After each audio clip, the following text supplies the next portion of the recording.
Señor esté con ustedes. Y con tu espíritu. Del Santo Evangelio según San Mateo. Gloria a ti, Señor.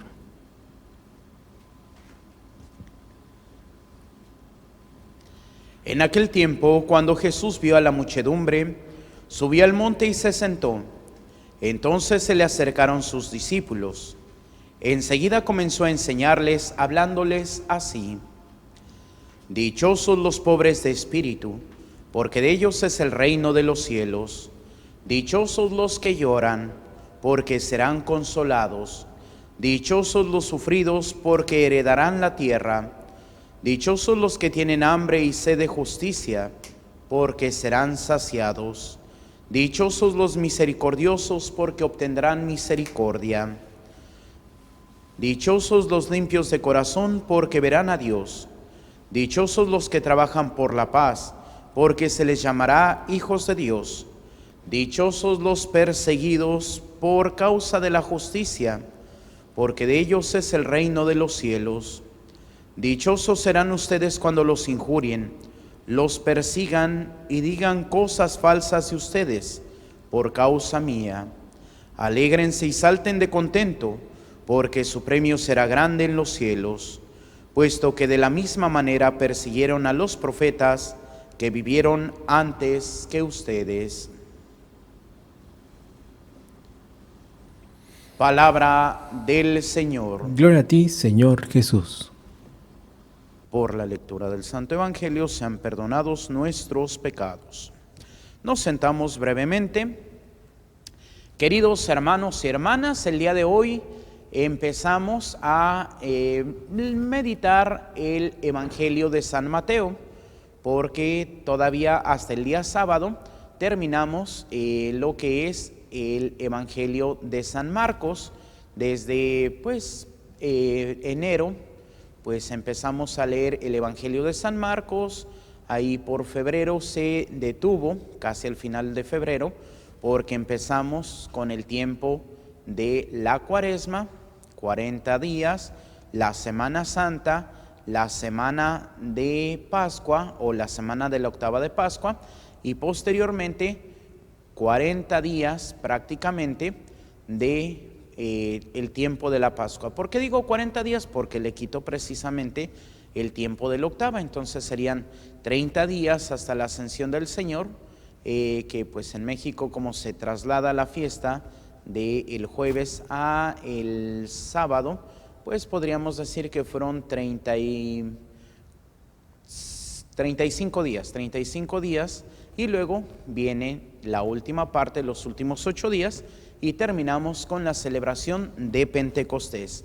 Después pues ya terminamos de ver los últimos capítulos del Evangelio de San Marcos, y ahora inauguramos el Evangelio de San Mateo. En su capítulo 5 ya quitamos un poquito los primeros 4 capítulos, los primeros que son los capítulos que podemos llamar de la infancia, y ahora ya entramos de lleno a lo que son los discursos y las predicaciones de Jesús en el Evangelio de San Mateo. Y es muy interesante que iniciamos con este Evangelio o con este pasaje que se llama el Sermón de la Montaña. Y es un discurso, uno de los más largos de todo el Evangelio de San Mateo. Consta de 3 capítulos, el 5, que nos da la base de cómo tenemos que vivir como cristianos. El segundo, que es el capítulo 6, nos enseña cómo relacionarnos con Dios. Y el capítulo 7, que son los consejos prácticos para vivir nuestro día a día. Muy recomendable en este tiempo que pues tenemos más tiempo por pues esta situación, pues es muy recomendable que si podemos pues hagamos esta lectura de estos 3 capítulos, y el examen lo escucharemos ya más adelante cuando estemos terminando nuestro Evangelio de San Mateo, que es el juicio final. Lo que son las bienaventuranzas nos dicen cómo tenemos que vivir cristianamente. Por ahí llamamos, o por ahí se le llama, que es el discurso preparatorio de Jesús. porque con base en estas bienaventuranzas, el Señor va a hacer todo su ministerio. Y podríamos preguntarnos, Padre, ¿y qué importantes son las bienaventuranzas? Bueno, pues antiguamente, por ahí en los catecismos más viejos, las personas que todavía llevaron el catecismo de Ripalda o el catecismo, creo que todavía el de Padre Guerra las tiene, y era parte de tu examen decir las 8 bienaventuranzas, porque si las han contado son 8 bienaventuranzas, pero no son las bienaventuranzas como en el ámbito social. No, el Señor no nos dice, bienaventurados los que sean pobres porque van a ir al cielo, no. Y pues a veces lo decimos por ese viejo dicho que dice, pobre del pobre que al cielo no va, se lo friegan aquí, se lo friegan allá. Pero el hecho de ser pobres, ¿nos garantiza el cielo? No. Aquí, ¿qué es? La pobreza de espíritu, la primera. Y esto es la base de todo. Si nosotros no somos pobres de espíritu, pues no vamos a poder vivir nuestra vida cristiana. ¿Qué es la pobreza de espíritu? La pobreza de espíritu es vaciarme de mí mismo para llenarme únicamente de Dios. Y entonces las cosas van a cambiar.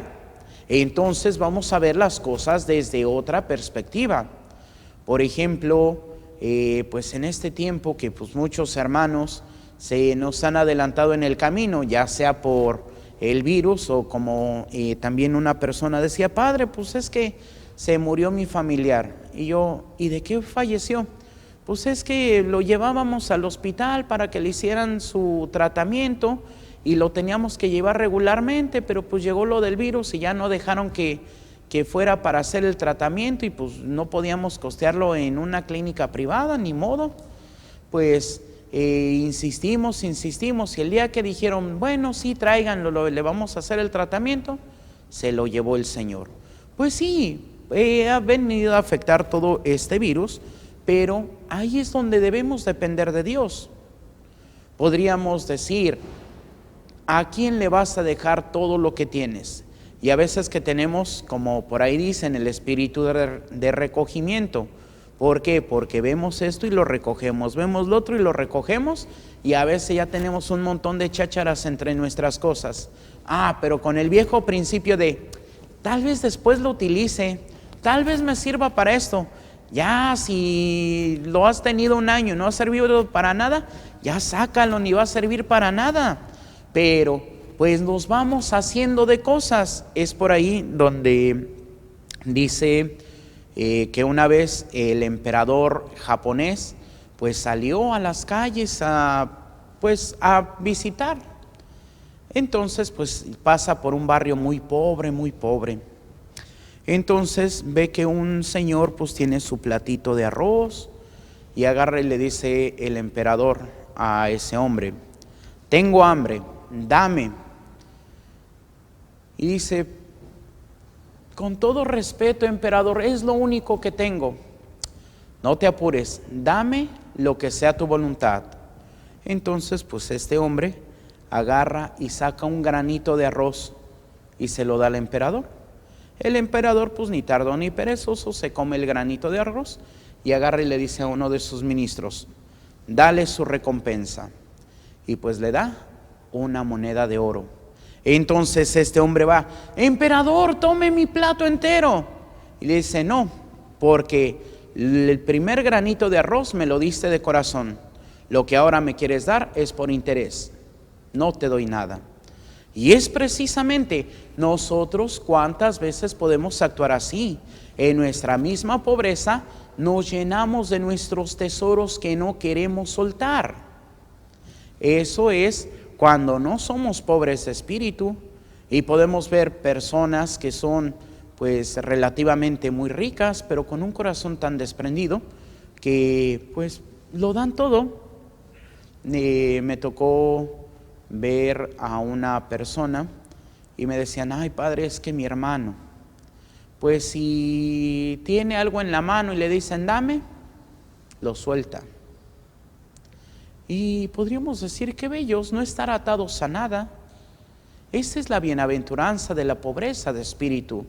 No estar atados a nada, solamente depender de Dios. Y ahora podríamos preguntarnos, ¿cuántos buscamos depender de Dios? ¿O cuántos primero buscamos nuestra seguridad y luego ya dependemos de Dios? No. Y así cada una de las bienaventuranzas, los que lloran, ¿pero por qué llorar? Por el mal que hay en el mundo. Con todo y esto del virus, pues podríamos decir cuántos se supone que han muerto. Ayer eran, si mal no recuerdo, 1250 y cacho del virus. Y hasta abril, que fue la última cuenta que me tocó ver oficial, ¿cuántos muertitos por la violencia?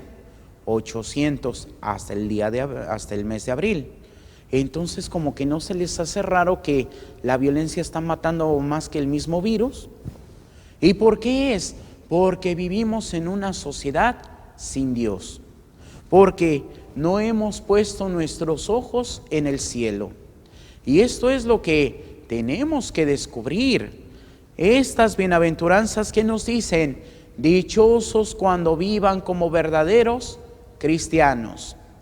Y precisamente hoy en lo que se llama el oficio de lecturas, dentro de la oración de la liturgia de las horas, presentaba la carta de San, se me fue ahorita el nombre, discúlpenme, se me fue ahorita el nombre, discúlpenme, San Atanasio, no. Se me fue ahorita el nombre del santo, un santo mártir, que escribe a los cristianos de Roma, porque va hacia Roma. Y dice una frase muy interesante, dice, si no hago yo lo que Dios me pide, no puedo llamarme cristiano.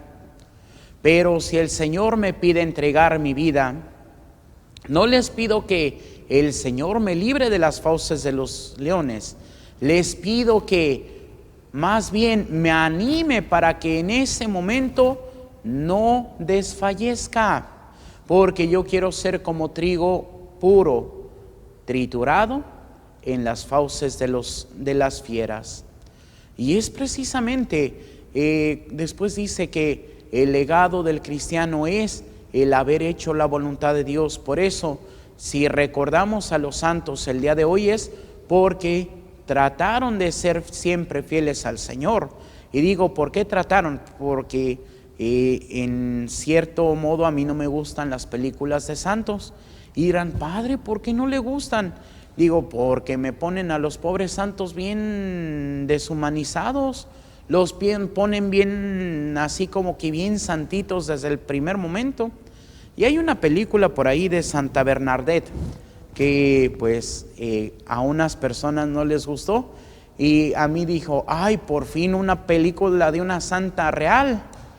¿Por qué? Porque le decían, no hagas esto. ¿Y qué creen que hacía Bernadette? Hacía lo que le decían que no tenía que hacer. Y luego pues es quien ve las apariciones de la Virgen de de Lourdes en Francia. Y pues le dicen, no hagas esto, no digas, no cuentes la historia de las apariciones. Y pues está con los niños. ¿Y qué hace Bernadette? Hablar de las apariciones de la Virgen a los niños. Y digo, me gusta, ¿por qué? Porque es una santa que batalló. ¿Por qué? Porque metía la pata. ¿Por qué? Porque hacía todo. Pero a veces ponen, y eso que me gusta mucho Santo Tomás de Aquino, pero cuando lo ponen, ay, es que desde niño lloraba y le daban un papelito con el Ave María, entonces ya el niño pues lo agarraba entre sus manitas y dejaba de llorar, y le quitaban el papelito y empezaba a llorar nuevamente. Digo, pues con todo respeto, pero está muy angélico eso. Y a veces los santos son nuestros modelos a seguir, y a veces nos los ponen tan alto que uno dice, no, pues ¿cuándo voy a ser como tal santo? No, ¿cuándo voy a ser como tal santo? Pues no, los santos eran hombres como nosotros. El mismo Señor era un hombre como nosotros, que podemos descubrir en el Evangelio. Se enojaba, se frustraba, y dirán, ay, Padre, ¿cuándo? pues se frustraba cuando llega y ve toda la gente y dice: ¿hasta cuándo tengo que estar con ustedes? Porque no entienden. Pues eso es frustración de Jesús. ¿Por qué? Porque le siguen, pero no le quieren entender. Entonces Jesús era un tipo muy humano, que le gustaba la fiesta, y si no, pues vean el Evangelio, se la pasa de banquete en banquete, se la pasa de comida en comida. Por eso cuando hasta está reprochando: no, pues vino Juan el Bautista que ni comía ni bebía, y dijeron: no, este está endemoniado. Llega el Hijo del Hombre que come y bebe y dice: no, este es un glotón y un borracho. Pues obviamente Jesús le gustaba. Obviamente Jesús era una persona muy humana. Sí, también era Dios, pero Dios verdadero y hombre verdadero. Que en algún momento le dio dolor de cabeza, yo creo que Jesús también sufrió dolor de cabeza. Que como a muchos, cuando nos empezaron a salir las muelas del juicio, ¡ay, qué dolor!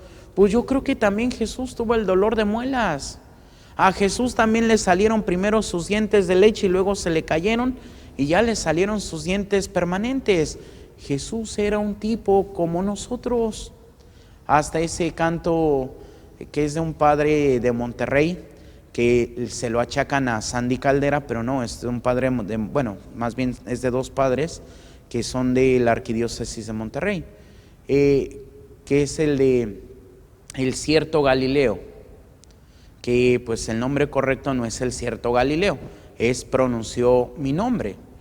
Una tarde como tantas, él pasó y mirando tiernamente me miró, era un hombre como tantos, uno más. Sí, era un hombre más entre los demás, pero su palabra era lo que atraía y su compromiso. Si el Señor hoy nos presenta las bienaventuranzas, es para que también nosotros tomemos el compromiso cristiano de hacer siempre lo que al Señor le agrada, de hacer siempre la voluntad de Dios. ¿Es difícil? Es difícil. ¿Es imposible? No es imposible. Por eso podríamos decir que el cristianismo es un reto, y más el día de hoy. ¿Por qué? Porque hoy el mundo te invita: no, disfruta, no, tú haz lo que quieras, total, solo se vive una vez.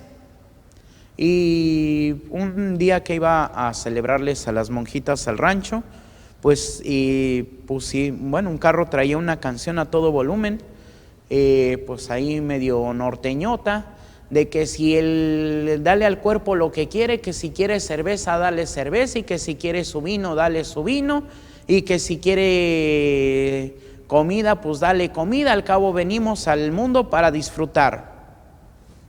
Bueno, ese es el pensamiento del mundo. Y el Señor, que nos dice: tenemos que aprender a ser pobres de espíritu, a llorar las injusticias, a aprender a sufrir, a aprender a atender hambre y sed de justicia. Es como algo que las protestas que se han dado con nuestros hermanos de Estados Unidos, y decían un reportaje que hoy vi de un periódico en línea que se llama Pan Am, y decía: las marchas y los saqueos han afectado más a los negocios de los afroamericanos, que se supone que son los que están defendiendo en las marchas. Pues sí, por un lado lo defienden en la marcha y por el otro se lo friegan en los negocios. Pues qué falta de juicio, qué falta de coherencia. Por eso el Papa Benedicto XVI en su momento decía que tenemos que ser coherentes entre lo que profesamos y lo que vivimos, porque el Señor nos va a hacer nuestro examen final, y si lo pasamos, iremos al cielo, y si lo reprobamos, pues iremos derechito, pero al infierno. ¿Cuál es el juicio? Tuve hambre y me diste de comer, tuve sed y me diste de beber, estuve desnudo y me vestiste, forastero y me hospedaste, enfermo y me visitaste, encarcelado y fuiste a verme. Pero ¿cuándo, Señor? Cuando lo hiciste con aquellos más pequeños. Pero hay que tener cuidado porque también nos puede decir, tuve hambre y no me diste de comer, tuve sed y no me diste de beber, estuve desnudo y no me vestiste, forastero y no me hospedaste, enfermo y encarcelado y no fuiste a verme.